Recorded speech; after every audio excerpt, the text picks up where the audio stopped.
Good morning, everybody. This is Diego Piazza, and today we're going to talk about pressure calculations for components and clouding in buildings in South Florida. So, first of all, this video is going to be based, and this research is going to be based on the ASCE 722, and we're going to be covering chapter 30 mainly. So I want you to understand that there are two different things that we can do with wind on the ASCE. The first is we can check MWFRS, which is the main wind force resistance systems. In this case, chapter 27, 28, 29, and 31 are going to take care of this. This is basically the skeleton of the building and how the skeleton of the building is going to be supporting the wind forces. And then we have the components and clouding, which is where we are going to be focusing today, which is basically, we can see it as the skin of the building. We can see it as all those elements like windows and doors that are not structural, but that are attached to the building. So in this case, for simplicity, we're going to use a case study. This is an existing building, and wind load diagram was made to it. So let's go step by step. Here we can see another picture of the wind load diagram. We can see different numbers which represent zones and different pressures. The number over here represents the pressure that the area is having. For example, up here we have a 5, so it means that we're having 102 or 102 or 91 negative pressure or positive pressure as well. This is also the roof, which is part of the components and clouding calculations. We can see the same structure. We can see zone number 1, zone number 2, and zone number 3, and down here we can see all the values of these pressures. So how to do wind load diagram? If we follow the table 30.4.1, we're going to see all the steps that are needed to do this wind load diagram. But in a simple way to say it, we need to find QH, which is this equation 26.10.1, and then with QH we can find P. QH is going to be the pressure velocity, and P is going to be our final pressure, depending on the zone. So we need to find all of these factors first to get the QH, and then we're going to be able to find P. So let's go step by step again. First, we need to determine the risk category. This table can be a little bit confusing and too much to understand at first, so I have a table that shows a summary, which here we can see that each building has a different risk category, being building 1, building that possesses low hazard to human life. Number 2, all buildings except for those in risk categories 1, 2, and 3, and 4. Number 3, buildings that pose a substantial hazard to human life. And number 4, essential facilities required for post-disaster recovery. In this case, residential buildings, which is the one that we are studying today, it's a category 2. So now that we need the category, we need to go to the ASCE 722, chapter 26, figure 26.5 through 26.51D. And here, depending on the risk category, we're going to see different wind speed. So we need to select the correct wind speed. In this case, we are here in South Florida, so we're going to be having between 170 and 180 miles per hour. Another super useful tool that we have is the ASCE hazard tool, in which we can put the location of a building, and it's going to give us the wind speed and more information.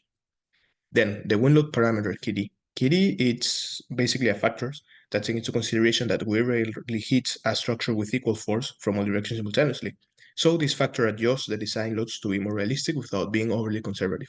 So this value can be found on table 26.6.1, and in this case, since we're doing it for components and clouding, our value of KD is going to be 0.85.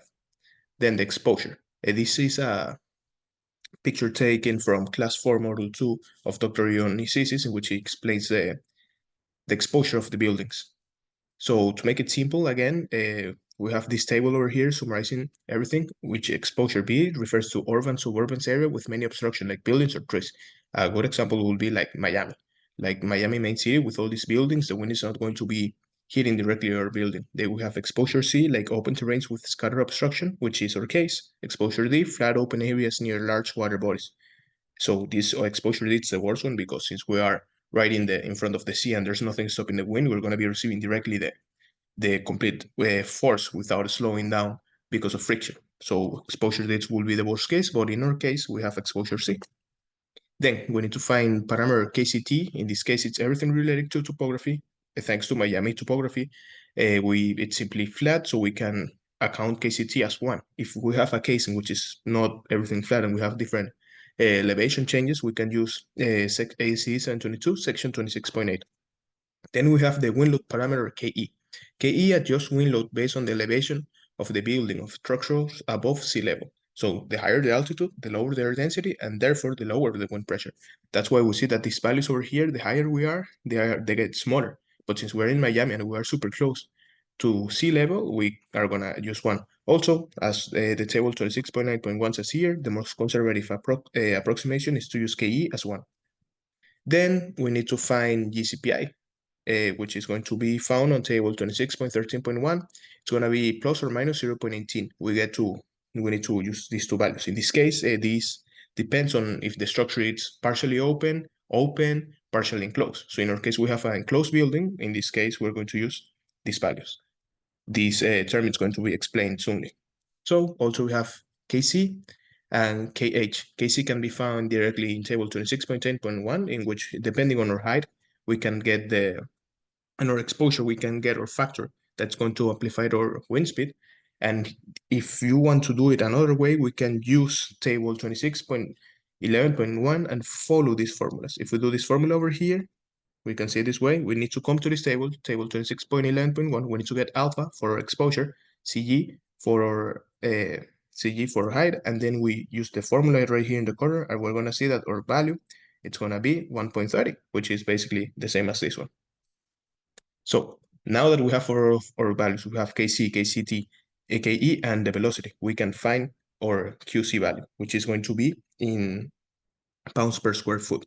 So an important thing to mention is that this value of 0.0256 is a factor that will transform miles per hour, which is our velocity right here, to PSF.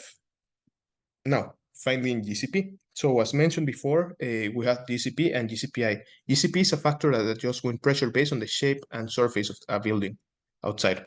It matters because different parts of the building, like wall or roof, are gonna get different forces because of how wind flows around it.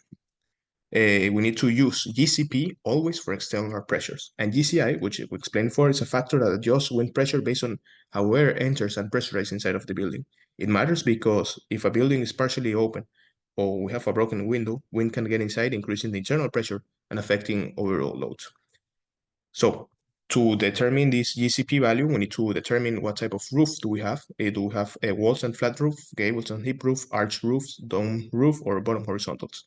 So depending on this, we need to go and select our correct diagram. Here we have a roof plan of a flat roof plan, in which we need to get this value. This value A, it's going to be 10% of least horizontal dimension, but not less than 3 feet.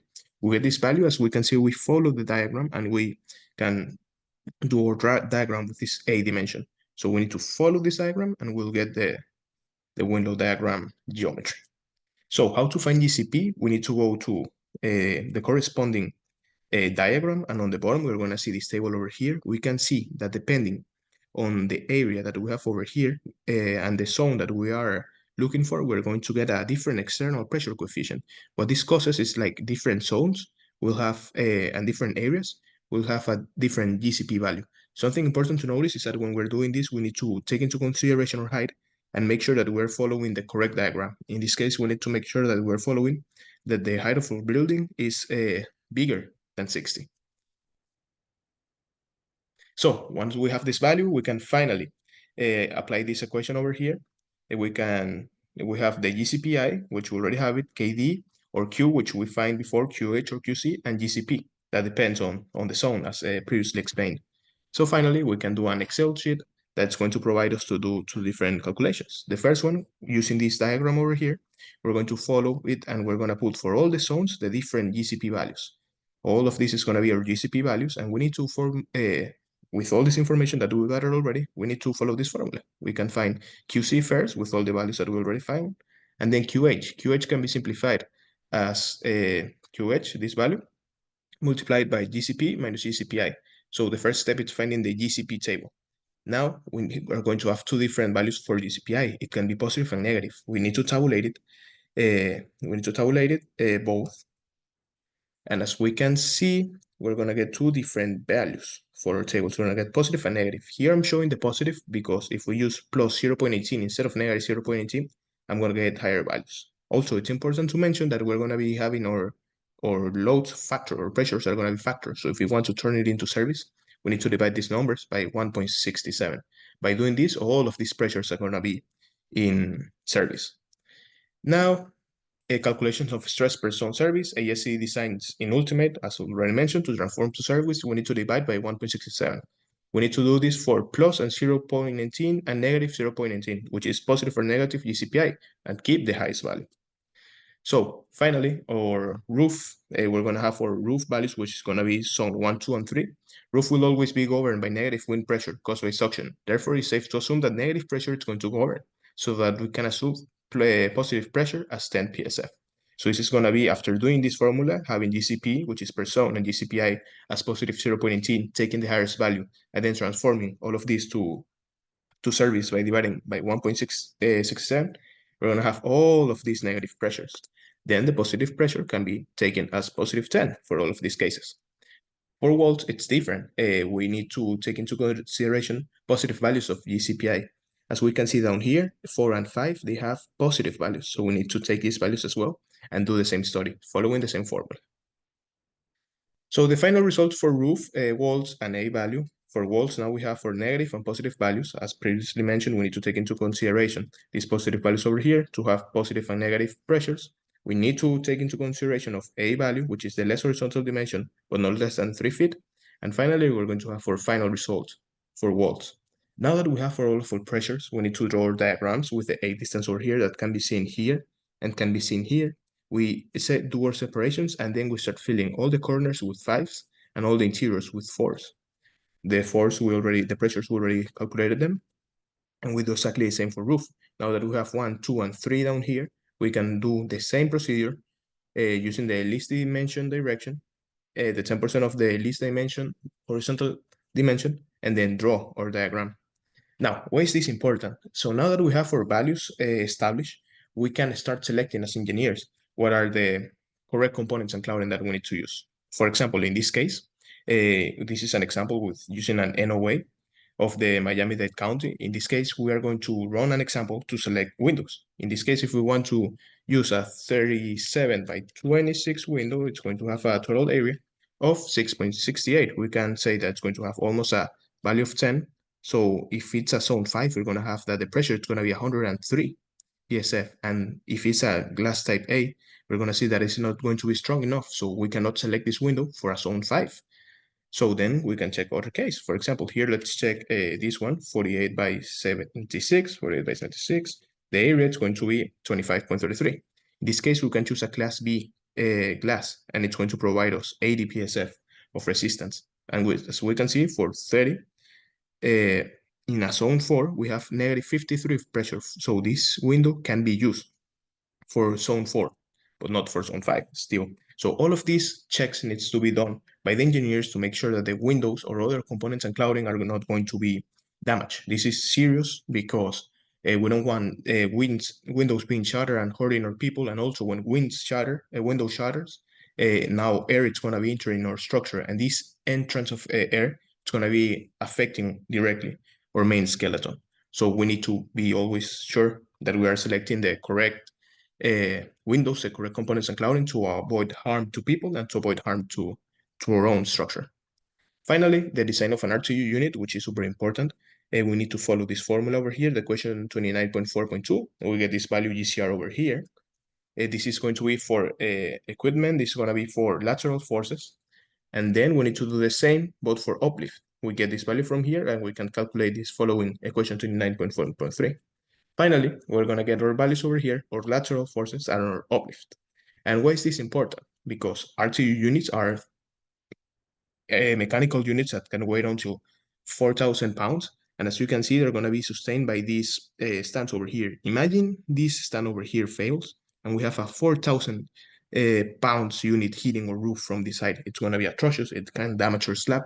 So we need to make sure that we're designing correctly our stands that are represented here in black. So for lateral, I'm going to do an example with lateral. We're going to get lateral force, which is, this is the RTU unit. This is our stance. Getting here, dimensions are X, Y, and Z. We need to make sure to transform these PSF to pounds per linear foot. Once we have this, it's going to cause a moment, which is going to cause tension and compression in different parts of the members. And this needs to be, the stance needs to be able to support this. So at the end, I know that mainly engineers focus, or the main focus is always the main lateral for resistance systems, but it's also important to take into consideration the components and clouding, because a fail in components and clouding can, or a fail in an RTU design can harm our people and our structure. So this is a calculation that we need to take seriously as future structural engineers and as structural engineers, and make sure to keep our structure and always taking care of people well-being. So in summary, this is going to help a lot. What we did was we calculate QH first, then we QH for us to be able to find P. With P, we already have our zones. We draw our diagrams and we do the NOAs and our components and clouding check. So here we have a summary. Risk category will help us determine wind speed. Basic wind speed is needed for QH here. Exposure wind help us find KCT and KH over here. KD is the directionality factor. KE, it's going to adjust our wind loads based on the elevation that we have. And then GCP is a factor that adjusts wind pressure based on the shapes of surface of a building outside. And GCI, it's an internal pressure factor. So with all of these factors over here that are going to be found in the table as explained on this video, we can get finally the QH, and then we can get the pressure, making sure that all of our components and clouding are being designed correctly. Thank you so much.